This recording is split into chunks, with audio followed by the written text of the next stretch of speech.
Yeah, I totally screwed this one up. This should not be boiling like this, and the bucket almost melted. Not a good sign when I came out. So just to show you what I did. So I put it in an acid bath, and I thought it was Barnacle Buster, and then I realized that it was the wrong bucket to begin with. So I ended up putting it in muriatic acid, which was something I shouldn't have done anyway. And I had I should have just put it into the tubes, because I was just really just trying to clean the tubes. And so that was really the mistake, is I didn't put it through the tubes that can accept the acid. Even the hydrochloric acid would have been, muriatic acid would have been fine if I hadn't left it in there that long. But these fins right here are real thin and very susceptible to getting corroded, and basically you can see that there's pretty much nothing left to these. That's why I had to buy a new one, and there's the back side there. So didn't look at all the junk on the floor that's just coming out of there.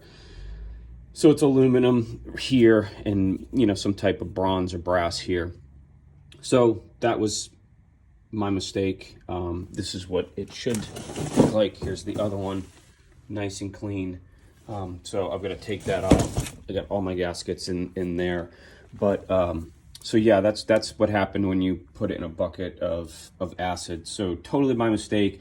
You should never have these fins in acid. I was rushed. I grabbed the phone call. I wasn't thinking, and it's a $4,000 mistake. So, or potentially that's what it would have been. So anyway, that's what this looks like after I pulled it out of the acid. Show you that too while I'm out here. Big hole in there. This is a brand new one that I got up in Georgetown. It is actually brand spanking new. So I bought one just in case I need an extra. This, if I really needed to, I could probably cut this piece out and have my fabricator put another piece in and tap all those things, but really wasn't worth it if I could just get a brand new one. So I've got one on backup. This weekend I'm heading down to pick up the blowers that were taken out of here, and that one right there, and hopefully we'll be able to start back on the project of putting all this back together again on Southern Comfort on the 1271 Detroit. There's some parts that I've cleaned as well. So I think I've got everything back, and when I put these back together again, the new ones, I'm going to pressure test them and make sure that they're good as well. So hopefully we'll have everything wrapped up, sure, or at least our parts back, and make ourselves whole for this project, and we can start putting them back together again.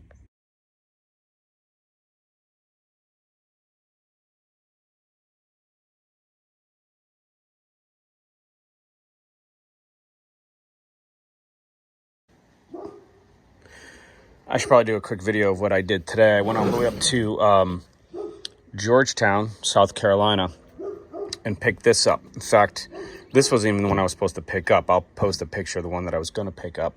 And I spent a couple hours up there with this guy. I'm not going to mention his name because it's my little honey hole now for all things Detroit and everything else. Had a great time with him. Really, really cool stuff. I'll take some pictures. I was contemplated doing a video with him. Maybe next time I go up, I'll do a video with him. Super knowledgeable guy. Lots of fun. Lots of really cool stuff. Old diesel engines and gas engines and stuff from the turn of the century, and even a Maytag single cylinder gas engine that powered a washing machine. Anyway, this is the cooler right here that I destroyed, and I've got the other one in my shop here along with all the other parts. I'll turn the light on. I think I've shown this to you before. I put it in an acid bath by mistake because I was being an idiot, and the coils are fine. It's just all of the fins that are bad. So I'm going to take the other one apart and see what it looks like, and then I'll do a video of that.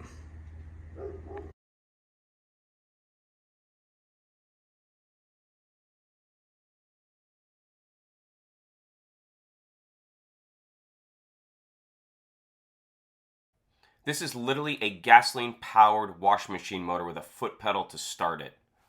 How cool is that? Anyway, so this is the cooler as we were walking around the yard, and I was looking at all the diesels and Detroits and everything else, we were looking at one, and we came around to the other side of the engine, and he's like, hey, that looks like what you need. And I said, yes, it does. And this is just the casting on it. Although Detroits, I mean, are famous for like literally doing everything exactly the same. So like the blowers are the same, the housings are the same, the cylinders are the same, the injectors are the same. Basically, they're almost all interchangeable parts, depending on, you know, kind of like the year, they'll change it up a little bit. So this section here is just a little bit off, and you can see we've got some cross bracing here. And on the other one that I've got, the one that I destroyed right here, it doesn't have that, but it should be the same exact pretty much casting that will go right through here. So it's just missing the cross hatching here, which kind of my OCD might get me a little bit once this is back on the boat, but I'm really hoping it's going to look like that on the inside when I take that apart. So this is pretty much kind of trash. You can see all the junk on the floor, and it's just really starting to fall apart. See all the big stuff I'm pulling out of here, which is just sad. I really made a mistake, and I admit it. Very rarely do I make mistakes, but I admit it when I make mistakes. So anyway, I could probably send this up to a guy and then basically like refin it. But that might be later on. These two side plates come off, and then this is the two end plates. You can see that this is cast aluminum, and then this is a big bronze piece with the tubes. They're heavy right in here, and they're flared out. Little tiny flare tool. This brings me back to my boiler days.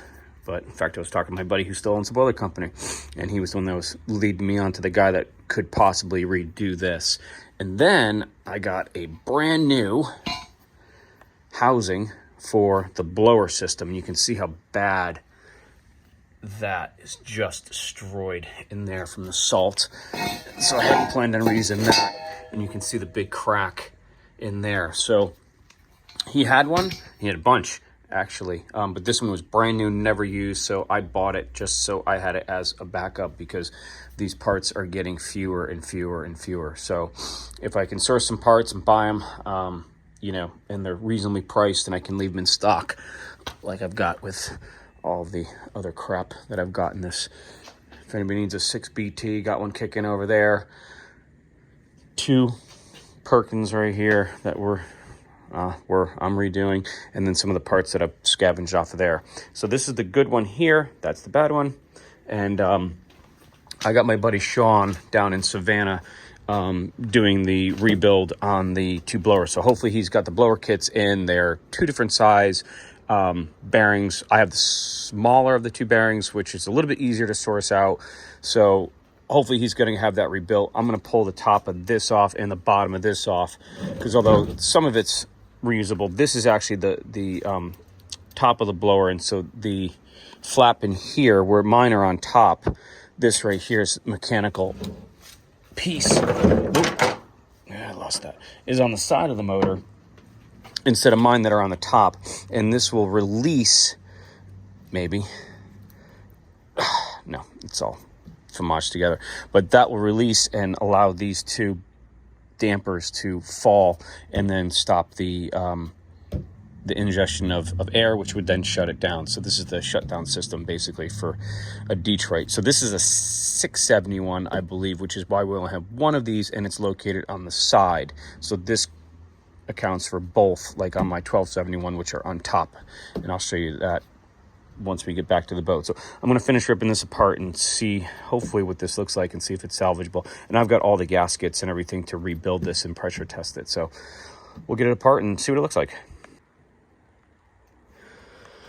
Okay, so as expected, I got the top off. Not too bad. The top end, as you can see, the sun is quickly going down. I got my light out, and the top end looks pretty good. It's dirty, to be expected, but all of the fins are there, so I can just get this cleaned out pretty easily.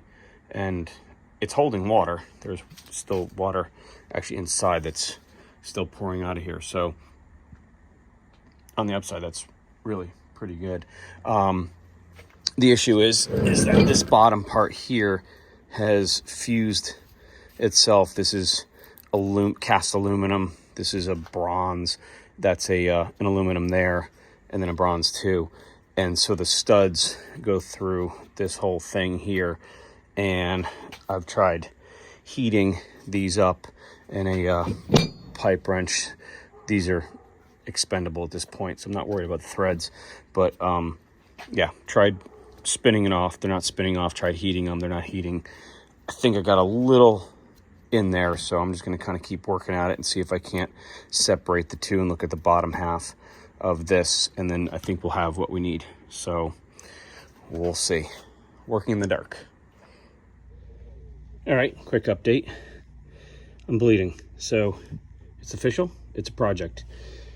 Probably on this, I would imagine, which is completely rusted away. So yeah, probably got tetanus. Good stuff.